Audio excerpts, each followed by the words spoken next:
He abandoned my sister when she needed him most, and now, a decade later, he wants back in. But some wounds don't heal just because someone says I'm sorry. I don't know how to start this without sounding bitter. Or maybe I should just admit I am bitter. Angry too. Confused. Guilty. All of it. This past week stirred up stuff I buried years ago. My dad, who spent the last decade pretending my sister doesn't exist, is now texting me photos of his dog in a Halloween costume and asking if we can meet for lunch. And I just keep staring at the screen like, is this some kind of joke? My name's Ethan. I'm 28 now. My sister, Lena, is 25. For a long time, it was just us against the world. When we were kids, we used to call ourselves the Treehouse Twins, even though we weren't twins. We built a Yankee little platform up in the old oak in our backyard and swore it was our secret base where no adults were allowed. Back then, we didn't know what kind of damage adults could actually do. Our parents split when I was 11. Classic screaming fights, broken plates, awkward silences over dinner that lasted weeks. When it finally ended, Mom got custody of us both. Dad moved across the state and got remarried a year later. He was always a little distant, but after the divorce, he became more like a ghost. I'd get a card on my birthday. A weird t-shirt every Christmas. That was about it. But Lena, a man, she took it harder than I did. She was more sensitive, more attached. She'd wait for his calls. She used to ask me all the time, do you think Dad still loves us? And I didn't know what to say, because what kind of dad just disappears like that? We were teenagers when everything blew up. I was 16, Lena was 13. That's when her panic attack started. Out of nowhere. Like she'd be brushing her teeth and suddenly gasping for air, crying, trembling. It scared the hell out of me the first time I saw it. I ran to Mom, and she took her to a doctor. Then another. Then a therapist. Eventually, she was diagnosed with a severe anxiety disorder and later, depression. Dad? He didn't take it well. I remember the phone call. I was in the living room. Mom was pacing around with her phone on speaker because she was done hiding things. She told him Lena needed help, therapy, possibly medication. And he just snapped. He called it a phase. Said she was being dramatic. That Mom was turning her into one of those weak, pill-popping girls. He actually said that. Like my sister, the same little girl who used to fall asleep holding his hand during thunderstorms, was just pretending to have mental breakdowns for attention. Then he said the thing that broke everything. If you're going to medicate her, don't expect me to be around for it. That was it. He hung up. Just cut the cord. Cold and clean, like he was snipping a loose thread off his jacket. I looked at Lena. She was curled up on the couch, knees to her chest, staring at nothing. She didn't cry. That made it worse, somehow. He stopped calling after that. No more texts. No more gifts for Lena. Just me. Every year like clockwork, he'd send a Christmas card with some dumb pun on it and a gift card. Sometimes he'd ask how I was doing. He never once mentioned her. It was like she vanished from his universe. At first, I was furious. I didn't respond to anything he sent me. But as time went on, I started replying. Slowly. I hated myself for it, but I missed having a dad. I'd justify it by telling myself I was keeping a door open. That maybe, someday, I'd convince him to reach out to Lena again. But that day never came. Lena got worse before she got better. There were nights I sat outside her bedroom door just listening to make sure she didn't hurt herself. She never did, thank God, but the fear was always there. It was like walking a tightrope that never ended. She got through high school somehow, then spent a couple of years in and out of community college, trying to find some stability. She worked retail, then did a short internship at a non-profit that she loved. She's doing okay now. Still struggles, but she's strong. Way stronger than people give her credit for. And she never asked about Dad. Not once. She pretended he didn't exist right back. So, fast forward to now. It started a few weeks ago. I got a package from my dad. He hasn't sent me anything in years besides digital birthday messages. But this was a box. Inside, a hoodie from my college alma mater, a letter, and a keychain with my birth date engraved. The letter was weird. Not apologetic, just casual. Like we'd been in touch this whole time. He said he'd been thinking about me. That he wanted to reconnect. That he and his second wife divorced last year and he was living back in the same city as me. He even gave me his new address. Then the kicker.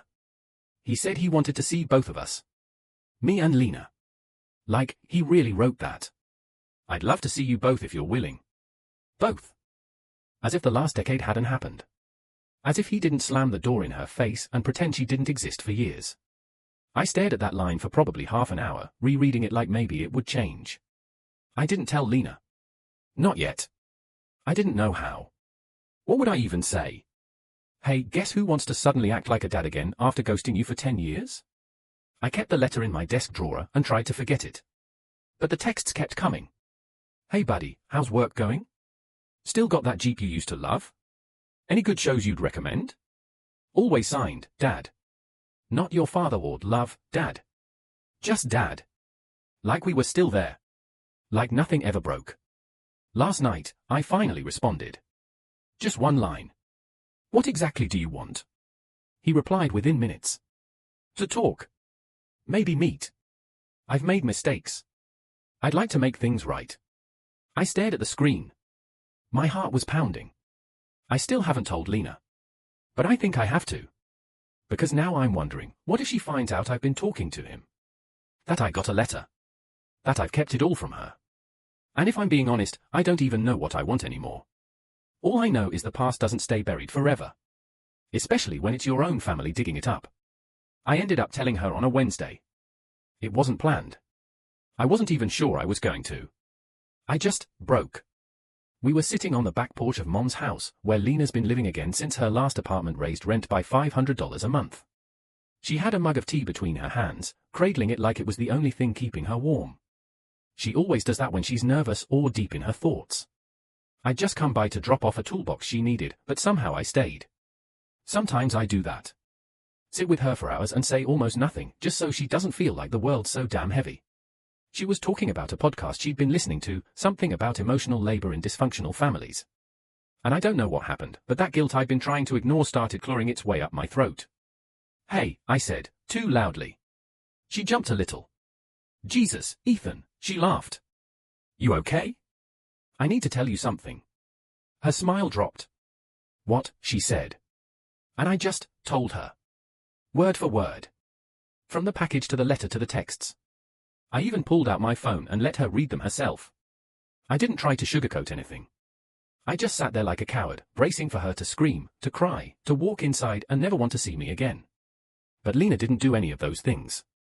She just blinked, slowly, and said, wow. And then she asked me the question I'd been dreading most. When did he send the letter? I hesitated. 3 weeks ago. That was when her mouth pressed into a thin line. Not angry, but hurt. Like I'd cracked something inside her that had just started to heal. So you've been talking to him? For 3 weeks. I nodded. I couldn't look at her. There was a long pause before she said, did you write back because you wanted to? Or because you felt guilty? That hit harder than I expected. I didn't have an answer. Honestly, I said, I don't know. Another silence. But this one felt heavier. Like it was holding its breath. Then, almost in a whisper, Lena asked, did he say why now? Not really, I said. Just that he made mistakes. That he wants to make things right. Whatever that means. She gave a bitter little laugh. Yeah. Probably wants to feel better before he dies. Or he needs a kidney. Lena? No. Don't Lena me. Don't act like this is some noble gesture. He cut me off because I needed help. Because I wasn't convenient anymore. And now, what, I'm supposed to meet him for brunch like we're the cast of some redemption arc movie? I didn't say you had to meet him. You didn't have to. Her voice wasn't raised, but it cut anyway. Then she stood up, walked to the edge of the porch, and just stood there staring at the overgrown backyard like it held answers. I used to dream about this, she said. Back when I still had hope. That he'd just show up one day and say sorry. That he'd see me again and realize he messed up. But it's not like that, is it? He doesn't get it. He just wants to pretend the last 10 years didn't happen. I wanted to tell her that maybe he did get it. That maybe people change. But I knew that would be a lie. I didn't know what he felt. I didn't even know what I felt. And I sure as hell wasn't about to defend the guy who ghosted his own daughter when she needed him most. I stood beside her and said quietly, you don't have to do anything. But if you want to write him back, or scream at him, or ignore him forever, I'll back you.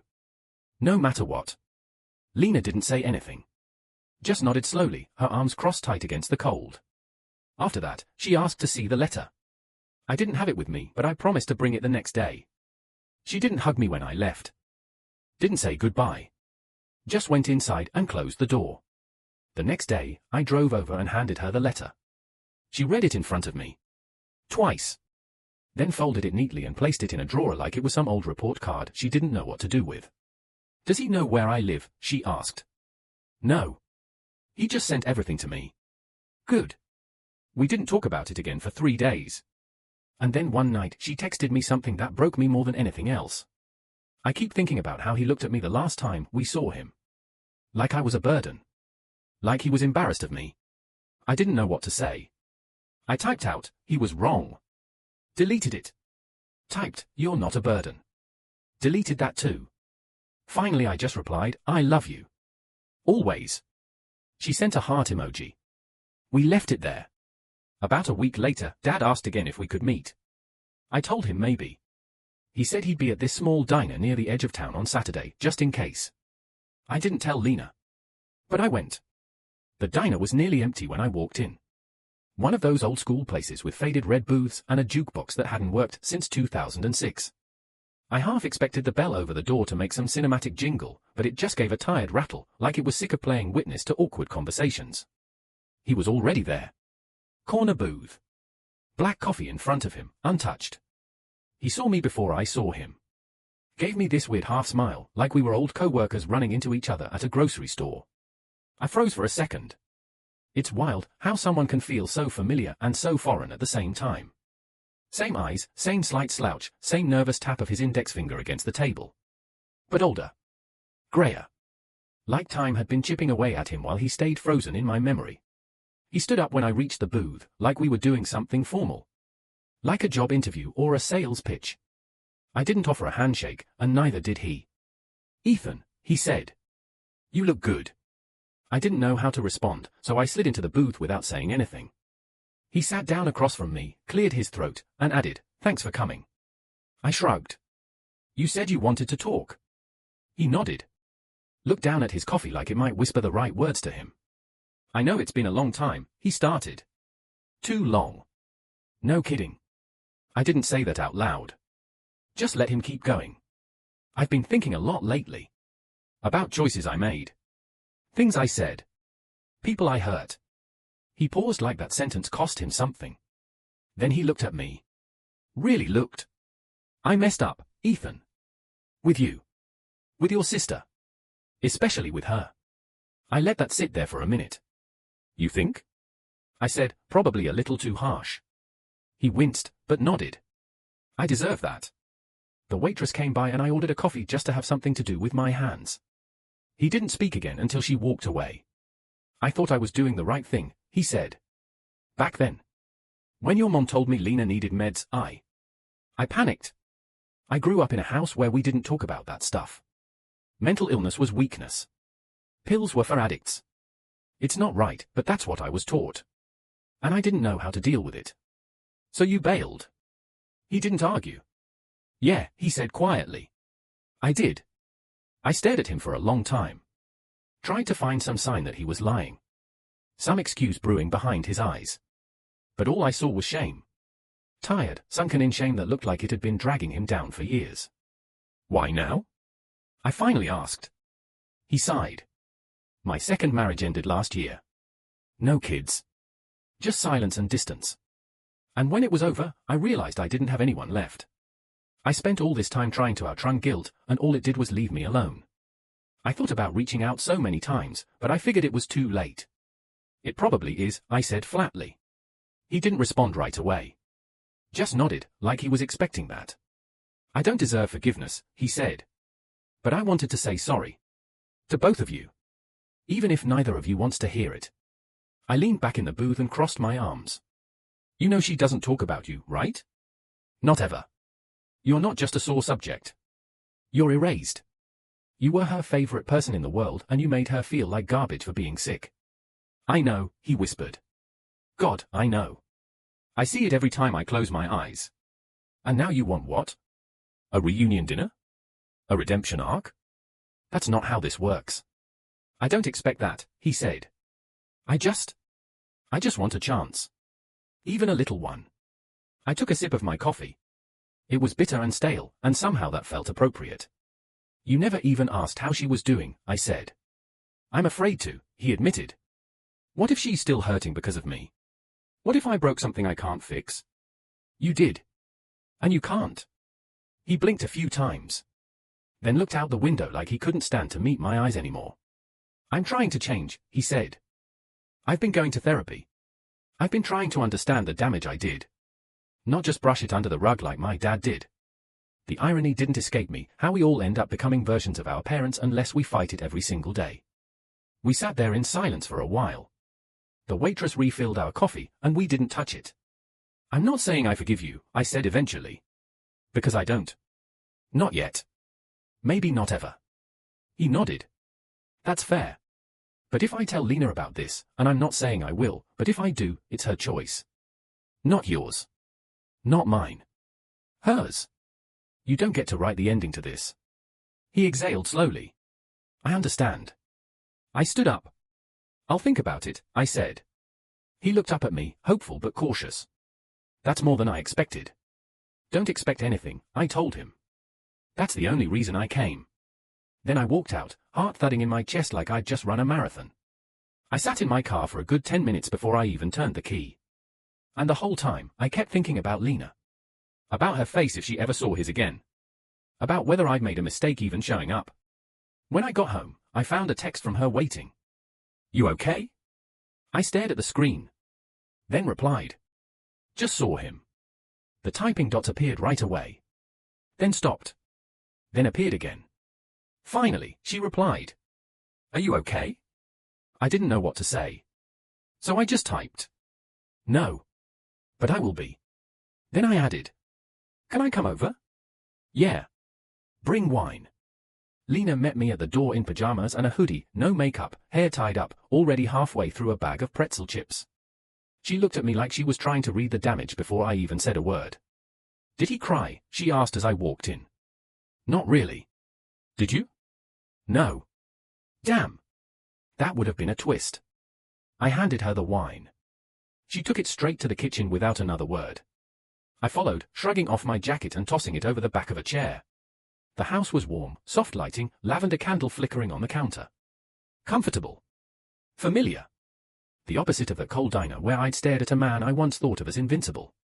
She poured us each a glass and gestured toward the couch. I've been waiting all day for this, she said, curling her legs beneath her. Spill it. So I told her. Everything. I didn't sugarcoat it. Didn't try to defend him. I just laid out the facts. How he looked. What he said. The way he kept fumbling over his words like he hadn't practiced what to say, like the shame sat too deep to dig through in one sitting. I told her about the therapy. The divorce. The guilt. The way he admitted he didn't even know how to ask about her. When I got to the part about how he said he didn't expect forgiveness, I paused. Lena was quiet for a long time. Then she swirled her wine, watching it coat the glass like she was trying to divine something in it. So what does he want? She asked finally. A chance, I guess. To talk. To fix something. He didn't say it exactly, but I think he just wants to be seen again. Like he's trying to find a version of himself that isn't defined by what he did to you. She scoffed. Must be nice. Wanting redemption like it's a vacation you can just book if the timing's right. Lena? No, seriously. Where was this soul searching 10 years ago? 5 years ago? Even 2 years ago? You know what I was doing 2 years ago? I was sitting in a parking lot outside my therapist's office, wondering if I should even go in. Because maybe I was just broken. Maybe I wasn't worth fixing. Her voice cracked on the last part, and she looked away fast like she was mad at herself for letting it slip. I leaned forward, elbows on my knees. You were worth fixing. You still are. Always. She nodded, tight-lipped. Her eyes looked glassy, but she blinked it away like a pro. He said he wants to say sorry, I said. But he also said he doesn't expect anything in return. Well, that's good. Because he's not getting anything. That stung a little. Not because I thought she owed him, but because a part of me had hoped. Hoped for some sliver of her that might want closure. A chance to offload the weight she'd been carrying since she was 13. But she was still holding it. So tight her fingers were metaphorically bleeding. Can I ask you something, she said, after a long pause. Of course. Do you want us to forgive him? I didn't answer right away. Mostly because I didn't know how. Or maybe I did and I just didn't like the answer. I don't know, I said. I think I want us to be okay. That's all. If that means forgiving him, maybe. But I also know it might not be possible. And I don't want to rush it just to make him feel better. She stared at me for a second, like she was searching my face for cracks. You've been texting him, she said, not accusing, just flat. Yeah. Does that make you feel guilty? Honestly? Yeah. Every time. She nodded again. Good. That word hit weird. It wasn't harsh. Just honest. Like she needed to hear me say it to know I wasn't slipping away. I want to hate you for that, she admitted. But I can't. I know you always wanted to keep the door open. I nodded slowly. I thought maybe one day I could push it open for you. That maybe he'd finally come around. She took a deep breath, held it, then let it out in a shaky sigh. I don't think I want that door open anymore. I didn't argue. She took another sip of her wine, then asked, do you think he's really changed? I thought about the diner. His tired eyes. The way he couldn't say your name out loud. The way his hands trembled when I mentioned you. I think he's trying, I said. I don't know if that means anything. She looked at me for a long time. Then leaned back, resting her head against the cushion. If he wants to talk, she said softly, he can write me a letter. No calls. No texts. No lunch invites. Just words. Written down. Where he can't take them back. I blinked.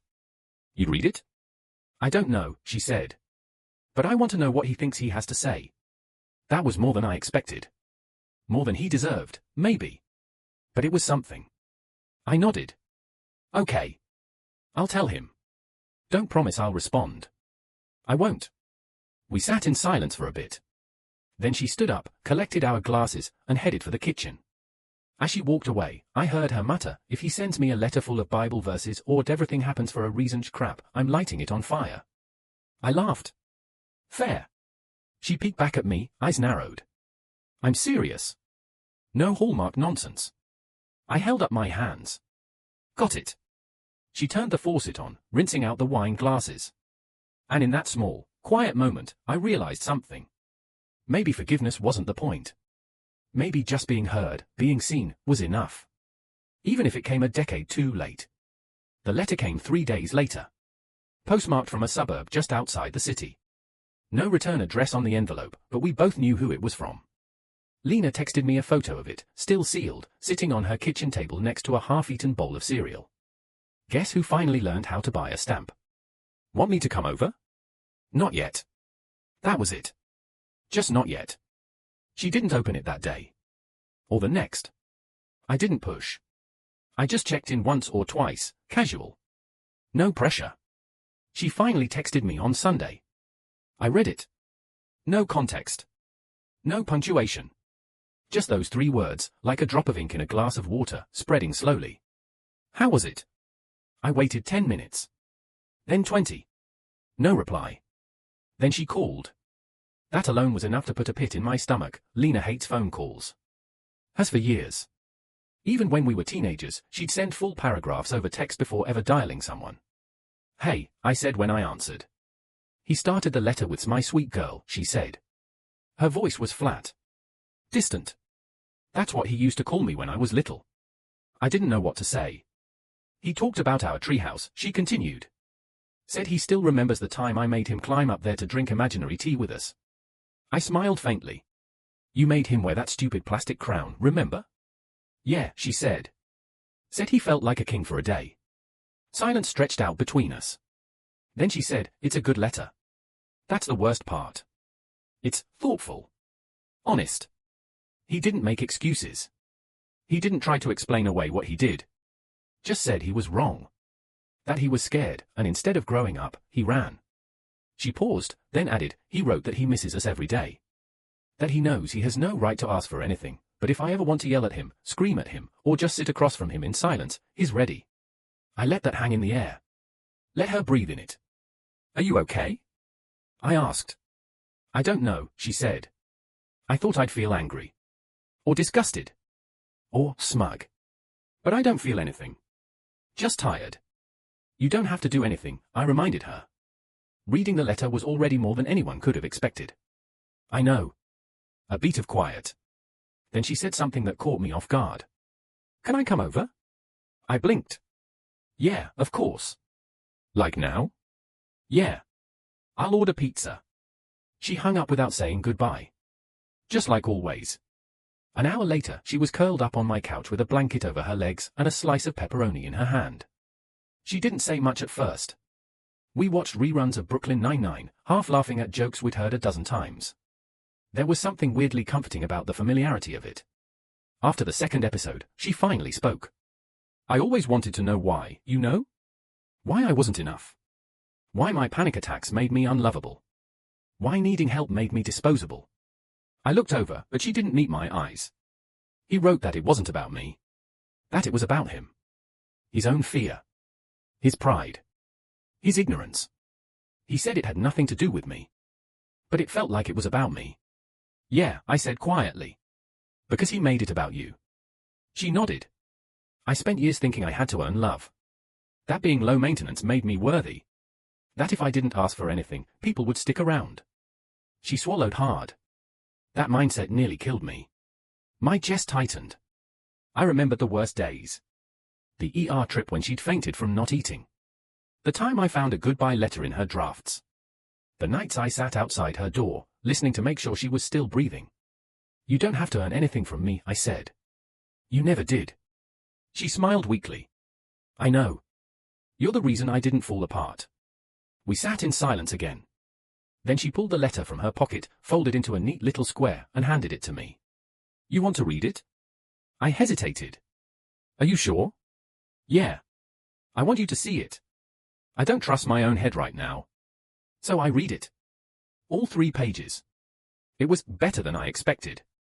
It wasn't a manipulative sob story. It wasn't coated in religious fluff or therapy jargon. It was raw. Sad. Human. He admitted everything. How he'd bought into toxic masculinity his whole life. How his own father used to beat him for crying. How when Lena got sick, he saw it as weakness, not in her, but in himself. That he felt helpless. And instead of confronting that, he chose to run. To detach. He wrote about the guilt. The years of silence. The missed birthdays. The wedding he skipped. The voicemail he never returned when Mom told him Lena was in the hospital. And at the end, he didn't beg. He just wrote, if you never want to see me again, I understand. If you do, I will come to you, not the other way around. You don't owe me anything. I just needed you to know I never stopped loving you. I was just too broken to show it.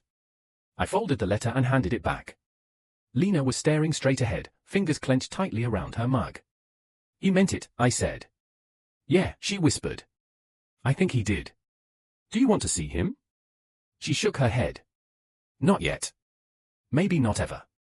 That's okay. But I don't hate him anymore. That hit harder than I expected. You sure? No. But I'm trying to be. She looked at me, eyes a little glassy. I just don't want to live in that place anymore. The place where everything is about him. His absence. His choices. I want to move forward. I reached over and took her hand. She didn't pull away. You already are. She smiled. And for the first time in years, it looked real. It started as something small. The kind of thing you don't realize matters until it's been gnawing at the back of your head for days. The kind of thing that comes out sideways, wrapped in sarcasm and a tight-lipped smile. We were cleaning out Mom's garage. She'd finally convinced us to help her go through all the boxes she never unpacked after the divorce, 10 years of clutter and emotion stacked in cardboard tombs labeled Christmas stuff and kitchen, don't open. It was one of those grey afternoons where the sky just sort of sits on you, heavy and silent.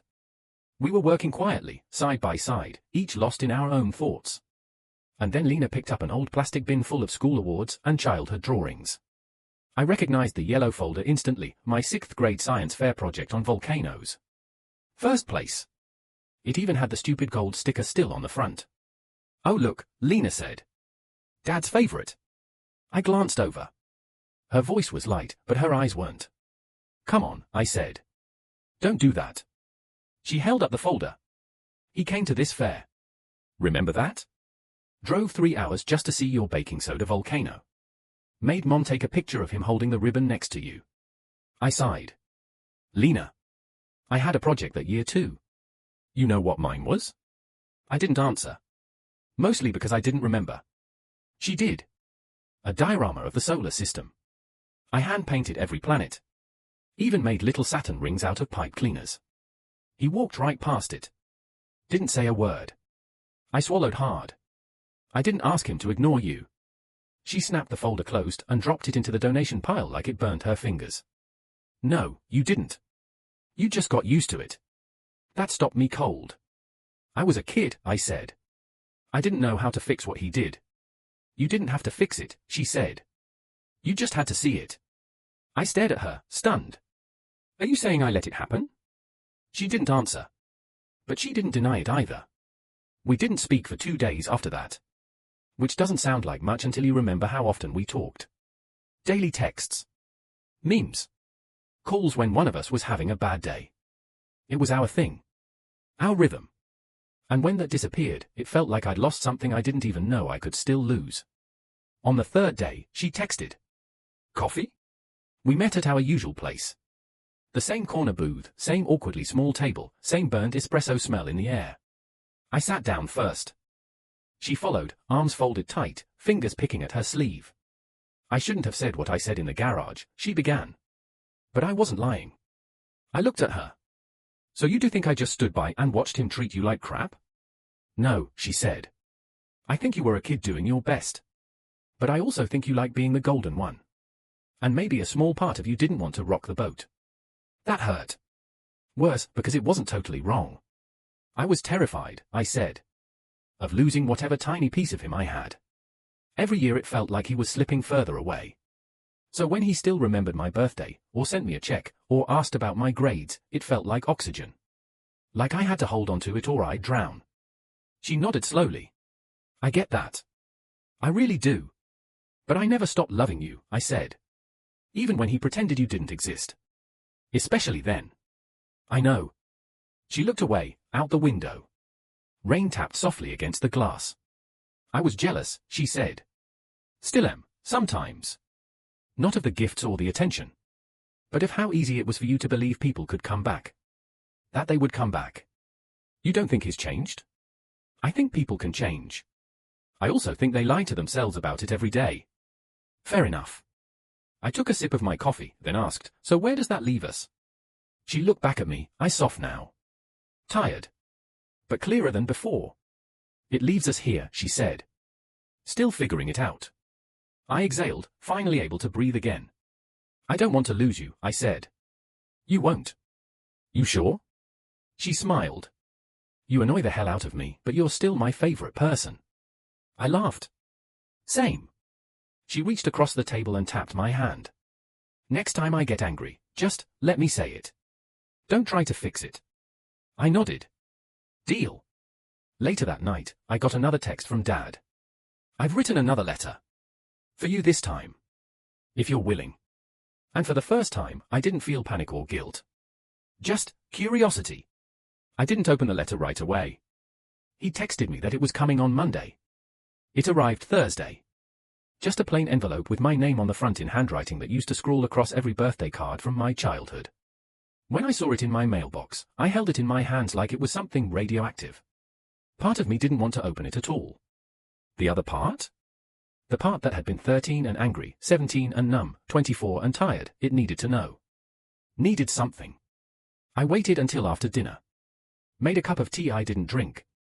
Sat on the edge of my bed and finally tore it open. It was 5 pages. Typed. That already told me something, he'd put real thought into this. He hadn't scribbled it in the front seat of his car or while sipping whiskey at 2 a.m. This was deliberate. And it started with a sentence I wasn't expecting. You were never the favorite. I reread that line 3 times. Then the rest came like a gut punch. He wrote about the day I was born. Said he'd been terrified, not because he didn't want to be a dad, but because he didn't know how to be one. His own father had been cruel. Cold. The kind of man who shook your hand instead of hugging you. So when I came along, he made a decision, he'd be better. He'd be the kind of dad he never had. And for a while, he tried. But then Lena was born.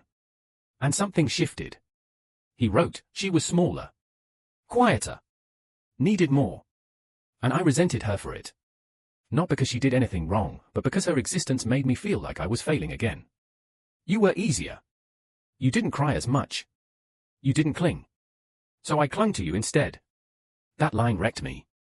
He didn't say I was his favorite because he loved me more. He said I was his favorite because I was less work. Because I was his emotional escape route from the family he didn't know how to deal with. He went on to say that over the years, he started using me like a mirror. As long as I was doing okay, good grades, polite, well-adjusted, it meant he was doing okay. It meant he hadn't screwed everything up. And when things with Lena got harder, when she started to need more, he said it triggered something ugly in him. Something he didn't want to admit existed. He felt helpless. Ashamed. And instead of getting better, he ran. He wrote, I think part of me always assumed you'd eventually pull away. That you'd grow up and realize I was hollow. But you kept replying to my messages. You kept the door open. And I leaned on that, unfairly. I used you to pretend I hadn't lost everything. He said he was sorry. For putting that weight on me. For making me the bridge between him and Lena.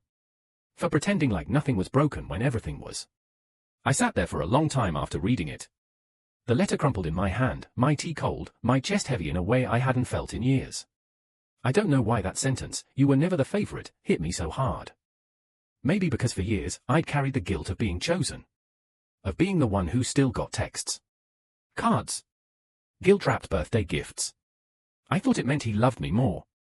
But now I knew it meant he loved himself too little to show up for the child who challenged him. I didn't call Lena that night. I didn't know how to explain it to her without making it sound like I was comparing scars. Hers were external, public. Mine had always been quieter. Internal. Hidden beneath the surface of being the good one. The next morning, I woke up early, made breakfast, and drove to Mom's. Lena was already there folding laundry with her headphones in. She pulled one out when she saw me. You okay? She asked. I held up the envelope. He sent one for me too. She gestured to the couch. Tell me. So I read her parts of it. Not all of it, just the pieces that mattered. She didn't say anything until I finished. Then she leaned back and exhaled. Wow. Yeah.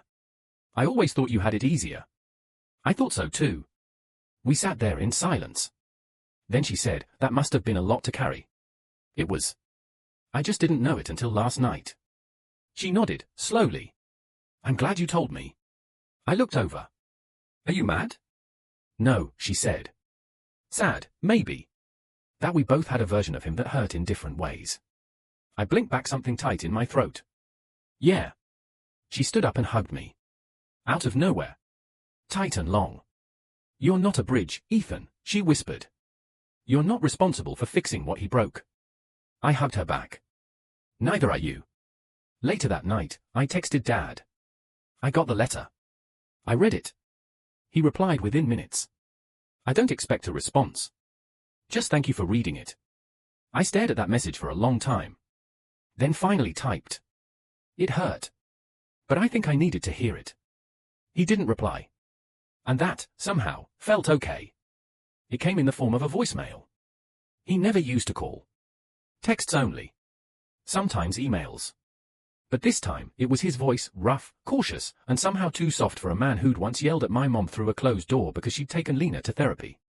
I played it twice before I even told Lena. Hey, Ethan. It's me. I hope it's okay I left this here instead of texting. I just wanted to say thank you. For reading my letter. For everything. I know I don't deserve it. But I also wanted to ask, and feel free to say no, I mean that, feel absolutely free to say no, but I'd like to see you both. Together. Even if it's just for a minute. Even if all you do is sit across the table and glare at me. I think I need to say it out loud, what I did. And I need to do it in front of her. Click. That was it. No, I love you, no, call me back, no begging. Just that. I sat on it for 2 days. I told myself I was waiting for the right moment, but really, I was just scared. I didn't know how Lena would react. Things between us had only just started to smooth out after the garage fight and the coffee shop confession. We'd started texting normally again. Watching dumb shows. Sharing memes like nothing had happened. I didn't want to break the spell. But I also knew she deserved to know. So I went to her place Sunday night. She was in the kitchen making pasta, dancing like an idiot to her playlist. She saw me come in and started singing into a spoon like a microphone. I smiled, let her finish the chorus of some early 2000s emo song, and then just blurted it out. He left a voicemail. Her smile dropped, but she didn't freeze. About what? I played it for her. She didn't say anything until it ended. Then she stirred the sauce, slowly, like it was the only thing keeping her grounded. Wow, she said. He really wants to complete his redemption arc, huh? Doesn't have to be that, I said gently. Could just be closure. She scoffed. Closure? Closure was 10 years ago when he ghosted us and never looked back. Maybe for you. She turned, leaned on the counter, arms crossed. So what, you want me to go? I'm not saying that. But you are saying you'll go. I don't know yet, I admitted. Lena chewed the inside of her cheek like she always did when she was overthinking. I don't want to see him cry, she said. I don't want to watch him perform some guilt-drenched apology that ends with a group hug. It doesn't have to be a hug. Yeah? What if he asks for one? What if he says all the right things and suddenly I feel like I owe him something again? That's what he does, Ethan. He makes people feel like they're supposed to make him feel better. I nodded. I get that. I'm still mad. You're allowed to be. I still wake up some mornings and feel 13 again. Like I'm broken. Like I need to apologize for being sick. I stepped closer. You don't. She blinked quickly, like she was pushing tears down her throat. I know. But it's still there. Then she looked up at me. Do you think he's doing this for him? Or for us? I think he's doing it because he finally realized it's not just about letters and memories and guilt. It's about showing up. She didn't respond.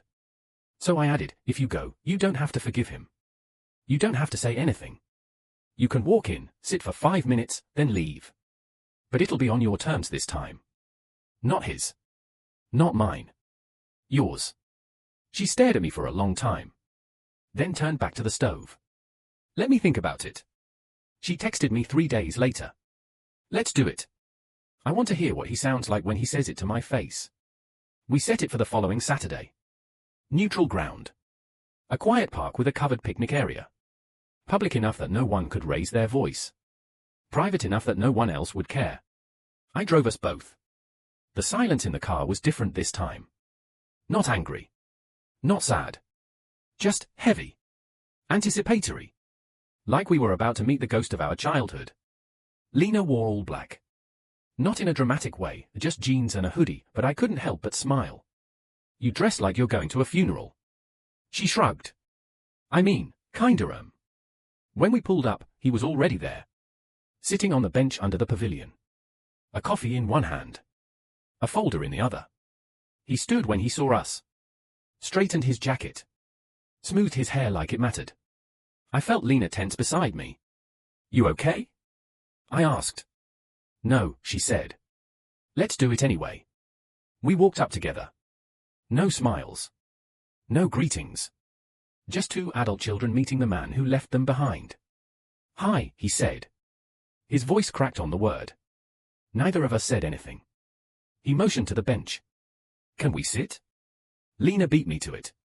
Talk first. He nodded. Okay. He took a breath. One of those deep, slow, centering ones like he was about to jump into freezing water. Then he looked right at her. I'm sorry, Lena. I'm so sorry for leaving. For making you feel like your pain was a burden. For not trying to understand. For pretending you didn't exist. I thought I was avoiding pain. But I created more. For you. For Ethan. For myself. He swallowed hard. You didn't deserve that. You were never broken. I was. And I took it out on you. Silence. The kind that feels like it stretches across decades. Lena stared at him, eyes unreadable. Then she said, why now? Because I finally realized that guilt isn't the same as responsibility. And because I want you to know I see it now. Everything I missed. Do you want forgiveness? He paused. I want peace. Whatever that looks like. She nodded. Just once. Then sat on the bench. I followed. And the 3 of us sat there. Together. For the first time in almost 15 years. He didn't cry. That surprised me. When I imagined this moment, if it ever happened at all, I always thought there'd be tears. That he'd break down, fall to his knees, beg for forgiveness with shaking hands and a crumpled face. But he didn't. He just sat there, quiet. Still. Letting the weight of his words land without flinching. Maybe he'd run out of tears. Maybe he knew they wouldn't help. I think that was better, honestly. He didn't try to win us back. He didn't try to perform. He just existed. And for the first time in years, it felt like he wasn't hiding behind excuses or outdated beliefs or self-protection. He was just a man. Flawed. Tired. But present. We didn't talk much after his apology. Maybe 10 minutes of stilted conversation, safe topics. Lena asked about the job he'd left last year. I asked about the apartment he moved into. He mentioned a dog named Rosie, a rescue mutt with one ear that flopped the wrong way. There was a moment when he showed us a picture on his phone, and Lena actually let out a small laugh. The kind you give without meaning to. He noticed. And he smiled. But didn't say anything. That, too, was better. Eventually, Lena stood up. I think that's enough for today. He nodded. No protests. No guilt tripping. Just, thank you for coming. Lena turned to walk away. I followed, but not before glancing back one last time. He was still sitting there, alone on the bench, watching the wind move through the trees like he was afraid it might blow everything away if he blinked. We didn't talk in the car.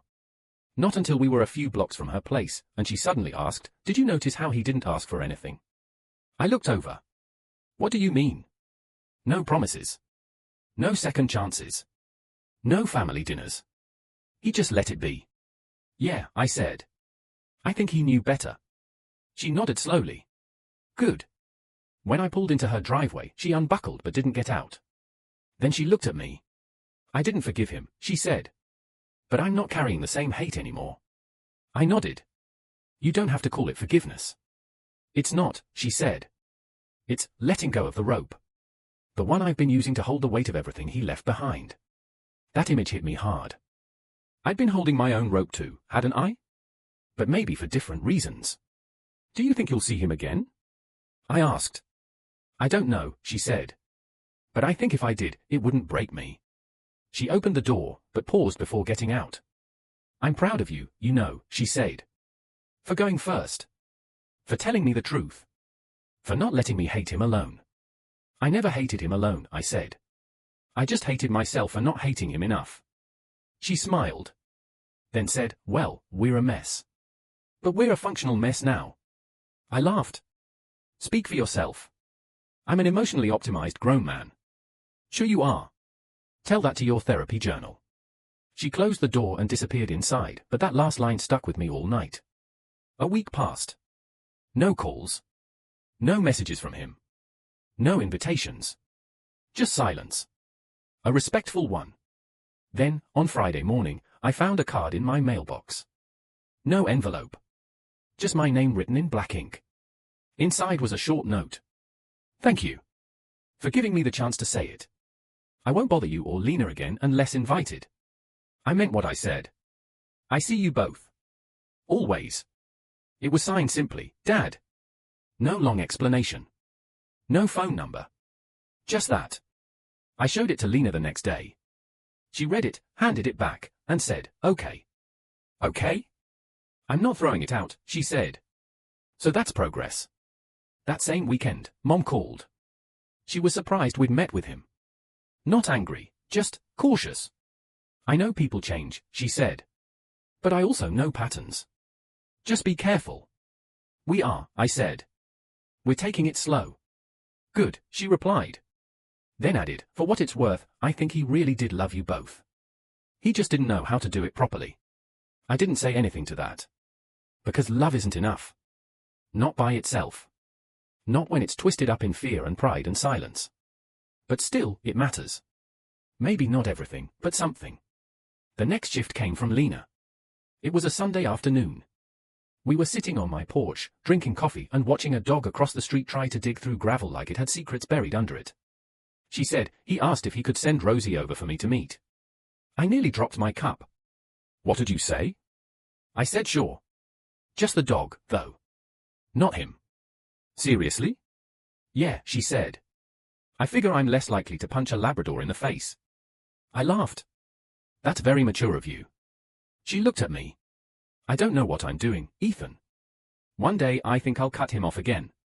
The next, I want to tell him about my job interview. You don't owe him consistency, I said. You only owe yourself peace. She nodded. I just want to do what's right. Right for who? She looked away. That's the problem, isn't it? Later that night, I got a text from our dad. I won't say thank you again.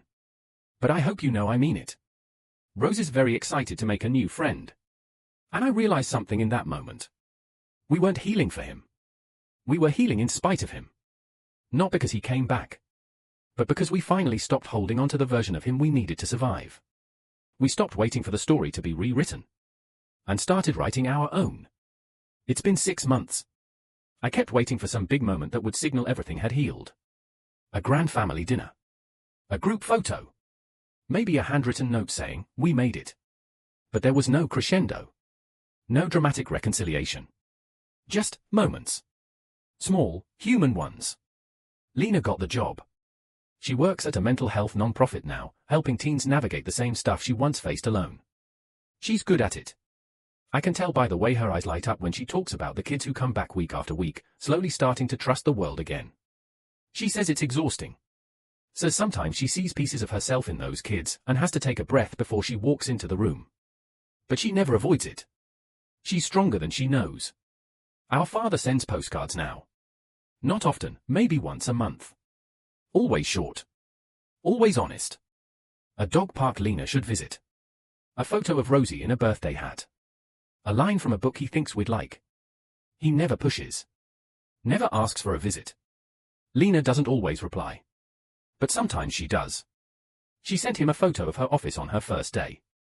No caption. Just the image. He responded, I'm proud of you. No matter what. Always. She didn't say anything after that. But she kept the card on her fridge for weeks. As for me, I've been learning what it means to let go of things I never got. I'll never get the father-son talks over beer. Or the sports games. Or advice on how to be a man when I felt like one in name only. I'll never get that I'm sorry I missed your graduation, or if I wish I had stayed. But I do get to stop carrying it like a wound. I get to say, that happened, and still grow into someone I'm proud of. That's enough. One night, Lena and I sat on the roof of her apartment building, watching the city breathe under streetlights. She asked, do you think we'll ever be normal? I laughed. We've never been normal. No, but like less haunted? I looked out at the skyline. The way the buildings shimmered like they were standing up in spite of everything trying to tear them down. We're not haunted, I said. We just know how much things can hurt. And we're still here anyway. She leaned her head on my shoulder. Still here, she echoed. I won't pretend we have some perfect new family now. We don't.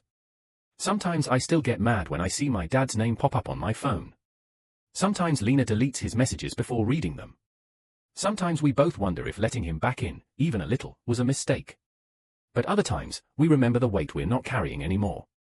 The silence that doesn't live in our house now. The understanding that we have each other, and that we chose to face the hard parts instead of running.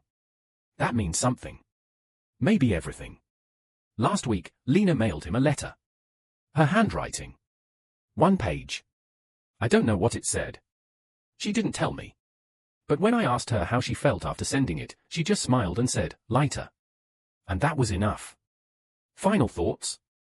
This isn't a story about forgiveness, really. It's a story about choice. About 2 kids who were handed broken love and decided to grow anyway. About showing up, not for someone else, but for yourself. Because sometimes healing isn't about rebuilding what was lost. Sometimes it's about knowing what not to carry forward. And choosing peace anyway. Even if it comes late. Even if it's quiet. Even if it's not wrapped in the apology you always dreamed of. You let go. You breathe. And you move forward. Still here. Still whole. Still healing.